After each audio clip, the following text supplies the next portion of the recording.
What is going on, guys? Coming back at you with the weekly trading recap. Now, this past week, the market was all over the place, up and down. It broke out over some resistance areas, but then, they were sort of fake outs, broke some support, but then they ended up bouncing just because buyers stepped in. It was a crazy week, and I didn't make a lot of trades because of it. Basically, I just protected my capital. And capital is utmost importance, so I was mainly cash for a lot of this week besides day trades, and even I didn't make a few day trades. And mainly with cash, there's no risk with cash. If you buy a stock and you want it to go up, you have the risk that it goes down and you lose money, and vice versa. But if you're cash, the stocks can go up and down, but you don't hold a position in it. Your cash, your value of your portfolio cannot go up or down. Now, obviously, we want the portfolios to go up in value. That is what we are all here for, to make money. But sometimes you just have to protect it and be smart. So on Monday, I made no trades at all.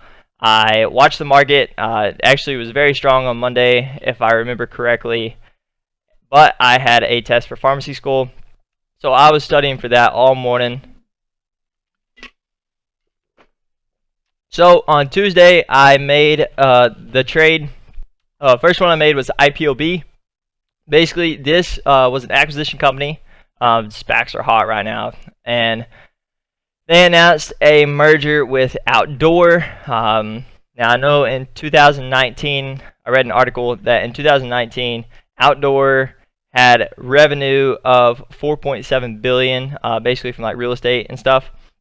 So I think this is an insane growth stock long term. So I saw this sell-off coming, because that's how SPACs sell. But also when they drop that news in pre-market, really of the merger, they usually pick up during the day as the market really catches notice of it as well. And that is what happened here. So on this first little sell-off, I entered at $15.13. Actually dropped a little lower, but I wasn't too worried at that point, just because I knew that even if it came down, long term, it's not a bad option. And basically later that day, it broke out, it hit a high day of $18.08 just a few hours later, and so that was almost a $3 per share gain. Basically, it was an opportunity from where I entered to the high of day of $2.95 per share. I actually ended up selling on this come down at $17.80. Yes, $17.80. So I made like $2.67 per share on this one. So it was a great trade. Actually, I'm eyeing re-entry for the long-term haul, but basically these like to come back down just as the hype dies off, and then closer to that merger announcement and all the paperwork gets filed, these really start to pick back up. So I'm going to watch for the re-entry on this one, keep it on my watch list. Just like last week, I talked about SPAQ. Spartan Energy on Tuesday saw this little sell-off coming here in pre-market, as we can see this here. Figured because of that sell-off, we'd get a nice dip at the open. It ended up happening. I entered the trade under $17, and I ended up selling just like an hour later at over $18, so a little over $1 per share gain. Now the way this trades, up down, basically I entered midday here, and the entry was $17.30 and the exit was $17.80. So on the first trade, just within about an hour of this opening up, we made over $1 per share, and then midday with a few hour interval in between, we made 50 cents per share on the day in the day trading account here with this stock. I also on Tuesday added to KCAC. Basically, this was a very new merger announcement. It's with QuantumScape. Basically, they're doing electric vehicle batteries. You have Bill Gates invested into it, Volkswagen invested into it. So I think this is one of those that is an easily like $30 plus stock long term, post merger, if not more. So SPACs like to trade down, but this one actually spiked a lot higher on the first announcement. It spiked up to $25.75 just on the news.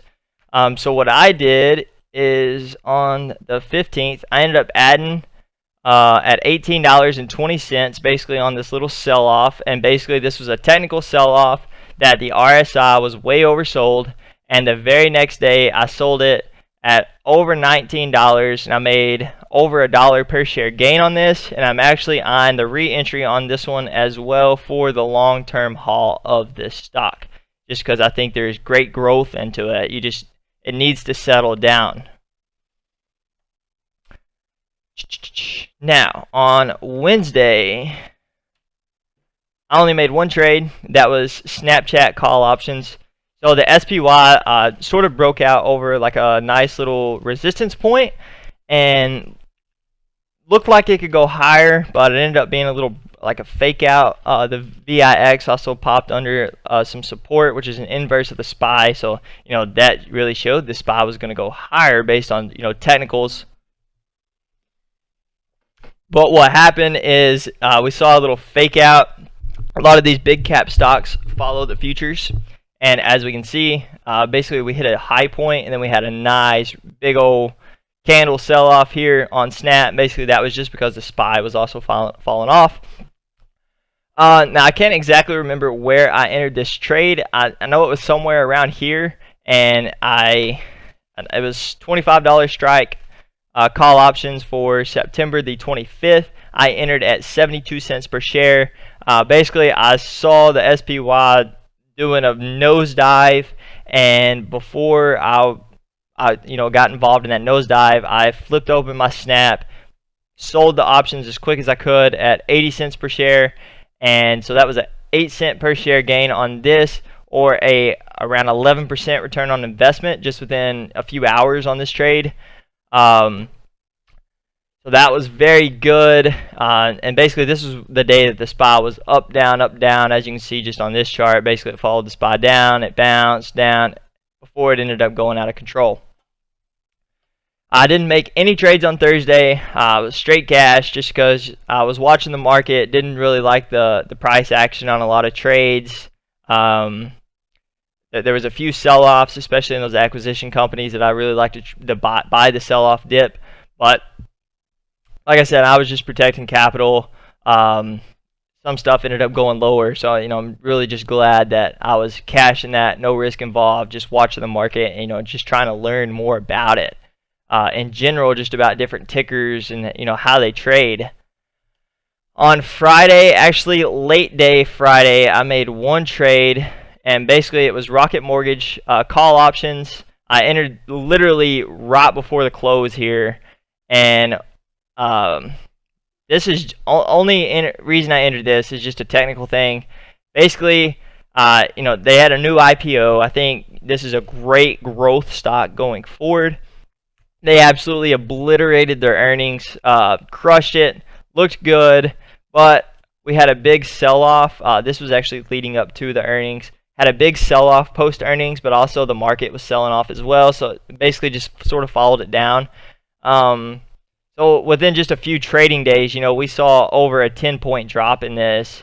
So that's the only reason why I entered some call options on this, is just because I was looking for a technical bounce. I think it's a little overdone, and I actually went with the October 16th $30 call options out of the money at 20 cents per strike. And right now at the close, the bid was at 25, and I think the ask was at 30 or 35.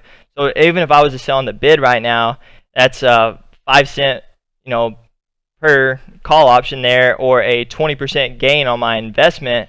But I really think we can see a bounce in this, and that's why I went with the October 16th, to give it time, for the market, to find a bottom, and for this stock to pick back up and really show the growth of what earnings are showing, the potential of the company. Now, that is going to do it, folks. So that is all the trades I made this week. I didn't have any losers, thankfully. I think if I would have traded more and I wasn't a lot of cash, if I wasn't protecting my capital, I definitely would have lost this week. That's just where you just got to be smart. You just got to protect it. Some days, no trades are the best.